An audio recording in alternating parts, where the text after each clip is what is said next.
दोस्तों, क्या आप एक ऑटोमोबाइल इंथुजियास्ट हैं? एज कितनी है आपकी? याद है साल 2012 में रेनॉल्ट डस्टर ने इंडिया में कैसा धमाका मचाया था? एक एसयूवी जो रगड थी, गो एनीवेयर कैपेसिटी रखती थी, अपने आप में एक नया सेगमेंट शुरू कर रही थी और सबसे बड़ी बात अफोर्डेबल भी थी। यानी केवल एक C2 सेडान के प्राइस में आपको मिलने वाली थी।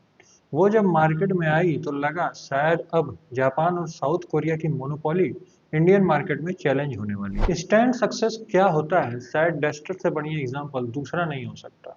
4 जुलाई 2012 को लॉन्च हुई डस्टर ने 2014 तक 1 लाख यूनिट्स का सेल्स माइलस्टोन भी अचीव कर लिया। डिमांड ऐसी थी कि कई बार रेनॉल्ट उस डिमांड को मीट नहीं कर पा रहा था।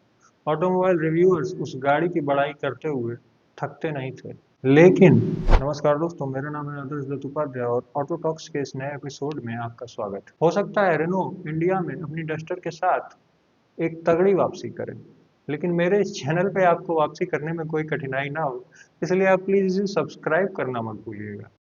लेकिन फिर ऐसा क्या हुआ कि जिस सेगमेंट की शुरुआत डस्टर ने की थी, उससे वो पिछले 4 सालों से एकदम गायब हो गई। और कयास तो लगने लगे कि शायद रेनो भी इंडिया से गायब हो जाएगी। लेकिन चलिए, देर आए दुरुस्त आए। दोस्तों, अब तक तो आप सब जान ही चुके होंगे कि लेजेंडरी डस्टर वापस आ गई है, नए डिजाइन के साथ, मल्टीपल इंजन ऑप्शंस के साथ, जिसमें एक हाइब्रिड ऑप्शन भी है। लेटेस्ट फीचर्स जैसे एडास ये सब भी हैं। लेकिन क्या ये क्रेटा सेल्टॉस जैसी राइवल्स को बीट कर पाएगी? कहीं हिस्ट्री रिपीट तो नहीं हो जाएगी? यानी इनिशियल सक्सेस के बाद लॉन्ग टर्म फेल्योर। दोस्तों, डस्टर की स्टोरी शुरू होती है 2010 में। ये असल में डेसिया और रेनो का एक जॉइंट प्रोडक्ट था और अभी इसकी थर्ड जनरेशन इंडिया में शोकेस की गई है। ग्लोबल मार्केट में ये सब कॉम्पैक्ट क्रॉसओवर के रूप में लॉन्च हुई और रेनो बैज के साथ इंडिया, रसिया, साउथ अमेरिका और कई सारे मार्केट्स में ये आई।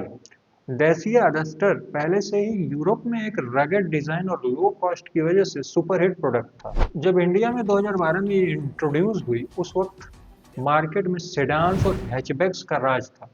लेकिन डस्टर ने मिड साइज एसयूवी नाम का एक नया सेगमेंट ही बना दिया। इंडियन कस्टमर्स को पहली बार अफोर्डेबल एसयूवी मिली जो प्रॉपर ऑफ रोड कैपेबल थी। 210 ground clearance, powerful diesel engine और all wheel drive variant segment में यूनिक थे। No nonsense design, spacious boot 475 litre तक का और फ्यूल एफिशिएंसी जो 20 kmpl तक जाती थी। बायर्स को लगा कि बिना पॉकेट बर्न किए इतना सब कुछ मिल रहा है, रगेड, मैच्योर, कैपेबल डिजाइन और लो कॉस्ट, तो इसमें बुराई क्या है? लोगों ने भर भर के रेनॉल्ट डस्टर खरीदना शुरू कर दिया। 2012 से 2022 तक लगभग 2 लाख यूनिट्स बिकी। पीक परफॉर्मेंस आई 2014 में 46,786 यूनिट्स के साथ और ओवरऑल यूवी सेगमेंट में 9% मार्केट शेयर। डस्टर ने रेनो को इंडिया में स्टेब्लिश कर दिया, मार्केट शेयर 4% तक पहुंच गया। अब ऐसा तो है नहीं कि इंडियन मार्केट में आप कोई नया सेगमेंट शुरू कर दें और आपको कोई नोटिस ना करे। जाहिर है फोर्ड और हुंडई को ये बात समझ आने लगी थी कि अब एसयूवीज या यूं कहूं स्यूडो एसयूवीज का समय आने वाला है। जैसे ही 2015 में मार्केट में हुंडई की क्रेटा आई, रेनो डस्टर की कमियां लोगों को दिखने लगी। क्रेटा एक पॉलिश प्रोडक्ट था, हुंडई का 20 सालों का इंडियन मार्केट का एक्सपीरियंस उसे एक परफेक्ट प्रोडक्ट डेवलप करने में बहुत मदद किया। डस्टर को लॉन्च हुए अब कुछ साल बीत चुके थे और उसके कस्टमर्स को उसको लॉन्ग टर्म में रखने का एक अच्छा एक्सपीरियंस हो चुका था। कैसा एक्सपीरियंस?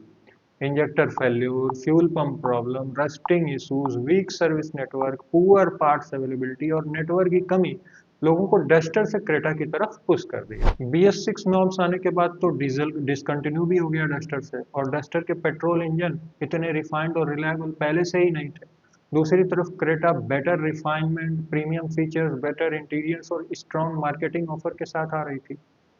डस्टर आउटडेटेड लगने लगी और 2022 तक सेल्स खत्म हो गई। हालांकि रेनो चाहता तो डस्टर को टाइमली अपडेट दे कर थोड़ा अट्रैक्टिव कर सकता था, लेकिन उनका उदासीन रवैया डस्टर को खा गया। दोस्तों, ये सारी बातें मैं आपको इसलिए नहीं बताया कि बस आप इसे कहानी की तरह सुन लें। देखिए, मार्केट में जब भी कोई नया प्रोडक्ट आता है तो उसके अराउंड एक हाइप क्रिएट होती है। एक कार परचेज करना बहुत बड़ा डिसीजन होता है। 10, 15, 20 लाख रुपए आप किसी गाड़ी पे सिर्फ इसलिए नहीं लगा देना चाहते कि लोग चिल्ला रहे हैं, वाह वाह लेजेंड रिटर्न लेजेंड रिटर्न। ऐसा नहीं होता। ऐसा नहीं होता है जी। पुरानी वाली डस्टर डिसकंटिन्यू होने के बाद रेनो का क्या हुआ? मार्केट शेयर गिरकर 1% से नीचे आ गया। 2025 में सिर्फ 38,000 यूनिट्स बिकी, जो 2016 में 1.3 लाख थी। मतलब ये कि जो प्रोडक्ट्स आप एंट्री लेवल में लॉन्च कर रहे थे वो अप टू द मार्क नहीं थे, और यही वजह है कि धीरे धीरे कस्टमर्स का भरोसा खत्म होता रहा। खैर आइए आपको नई डस्टर से इंट्रोड्यूस करवाता हूँ। दोस्तों, थर्ड जनरेशन डस्टर हमें 26 जनवरी को शोकेस की गई, जिसकी प्राइसेस मार्च में आने वाली है और डिलीवरी शुरू होंगी अप्रैल से। हालांकि इसका हाइब्रिड वर्जन जो है उसकी डिलीवरी आपको मिलेगी ईयर एंड में, मतलब लगभग दिवाली के आसपास। डिज़ाइन की बात करूं तो डस्टर हमेशा से रगड लुक्स और डोमिनेटिंग फ्रंट फेसिया के साथ आती है, और ये नया वर्जन भी कुछ अलग नहीं है। नए 18 इंच अलॉयज आपको अच्छे लगने वाले हैं। अच्छी बात यह है कि फ्रंट में कोई over styled split headlamp setup नहीं दिया गया है, जो मुझे अच्छा लगा। हालांकि टेल लाइट्स जो है वो कनेक्टेड वाली ही हैं, जो आजकल का फैशन चल रहा है। डायमेंशन वाइज राइवल से कैसे कंपेयर होती है वो आपके स्क्रीन पे इस समय दिख रहा है, आप कंपेयर कर सकते हैं। ओवरऑल डिज़ाइन की बात करूं तो वो जो आजकल की टॉक्सिक मॉडर्निटी है गाड़ियों में जो आ रही है वो इसमें नहीं दी गई है, जो मुझे काफ़ी पर्सनली काफ़ी अच्छा लगा। हाँ, इंटीरियर और प्लास्टिक क्वालिटी में आप कोरियन ब्रांड जैसे फिट एंड फिनिश की एक्सपेक्टेशन मत रखिएगा, और इसका इंफोटेनमेंट सिस्टम भी सेगमेंट की बाकी गाड़ियों जितना मॉडर्न नहीं लगने वाला है। हालांकि अच्छी बात यह है कि इसमें गूगल इनबिल्ट मिलेगा, यानी स्मार्टफोन से कनेक्ट किए बिना ही मैप्स और दूसरे ऐप्स चलेंगे, बस वाईफाई देना पड़ेगा। इसके अलावा एमआईडी काफ़ी एडवांस्ड और फंक्शनल है, क्योंकि एक तो इजी टू अंडरस्टैंड है, दूसरा पूरा डिजिटल डिस्प्ले है जहां आपका मैप डायरेक्ट अपीयर होता है, तो ये डिस्ट्रैक्शन काफ़ी कम करेगा। डिस्ट्रैक्शन से याद आया, टच बेस्ड एसी कंट्रोल्स नहीं दिए गए हैं, वो काफ़ी अच्छी बात है। फिजिकल बटन्स और नॉब्स हैं, उनको दबाते रहिए और घुमाते रहिए। अब बात करते हैं इंजन्स की, जो टोटल 3 है और तीनों ही पेट्रोल, ना कोई डीजल ना कोई सीएनजी, लेकिन हाँ हाइब्रिड जरूर मिलेगा आपको। बेस वेरिएंट्स में 1 लीटर टर्बो, ध्यान रहे ये जीडीआई इंजन नहीं है, केवल टर्बो है, मतलब लो एंड परफॉर्मेंस बहुत ही स्लगिश मिलने वाली है इसमें इतनी बड़ी गाड़ी में। दूसरा 1.3 टर्बो जीडीआई जो मर्सिडीज की भी कार्स में यूज होता है। कैसे? अच्छा सुनिए, इस इंजन को डेवलप किया है 4 कंपनियों ने, को डेवलप किया है मिलकर, यानी रेनो, निसान, मित्सुबिशी और डायलमर। अब डायलमर है मर्सिडीज की पेरेंट कंपनी, मतलब कंपनी सेम है, नाम चेंज हुआ है। तो हुआ ना ये मर्सिडीज का इंजन। इस इंजन की एक छोटी सी खासियत आपको बताता हूँ, इसमें सिलेंडर लाइनर नहीं होता, बल्कि उसकी जगह इसमें आता है प्लाज्मा कोटिंग या मिरर बोर कोटिंग। अब जब तक ये इंजन वेल मेंटेन्ड है तब तक तो सब मजे मजे, लेकिन अगर कहीं गलती से ये ओवरहीट हुआ तो समझिए पूरा इंजन ब्लॉक खत्म, क्योंकि आपके रोड साइड गैरेज वाले भैया तो इसमें मिरर बोर कोटिंग कर नहीं पाएंगे। अब मैंने आपको बता तो दिया कि इंजन मर्सिडीज की कार्स में यूज होता है, लेकिन ध्यान रहे ऐसे रिपोर्ट्स हैं कि रेनो इस इंजन में कुछ इंपॉर्टेंट सेंसर्स मिस कर देता है या लगाता ही नहीं, जिससे डैमेज के चांसेस अधिक रहते हैं। फॉर एग्जांपल, मैं ये रूमर है या रियल है ये तो गाड़ी आने के बाद ही पता चलेगा, मैंने जहां तक सुना है कूलेंट लेवल सेंसर तक मिस कर दिया रेनो ने, इसीलिए इसे नियरली मर्सिडीज इंजन कहा जाता है, ना कि प्योर मर्सिडीज इंजन। बात करूं हाइब्रिड वर्जन की तो उसमें मिलेगा एक कंप्लीटली अलग 1.8 लीटर इंपोर्टेड इंजन, जो आएगा ईयर एंड में। गियर बॉक्स ऑप्शंस में आपको मैनुअल मिलेगा बस 1 लीटर इंजन के साथ, और 1.3 टर्बो में आपको मैनुअल और ऑटोमेटिक दोनों मिलेगा, यानी एक डीसीटी गियर बॉक्स, वो भी वेट क्लच के साथ। अब ये बड़ी अच्छी बात है कि रेनो ने प्योर मैनुअल अपने टर्बो के साथ देना डिसाइड किया है, क्योंकि सेगमेंट में और किसी में जल्दी ये मिलता नहीं है, या तो फिर आपको 20 लाख से ऊपर देने पड़ेंगे।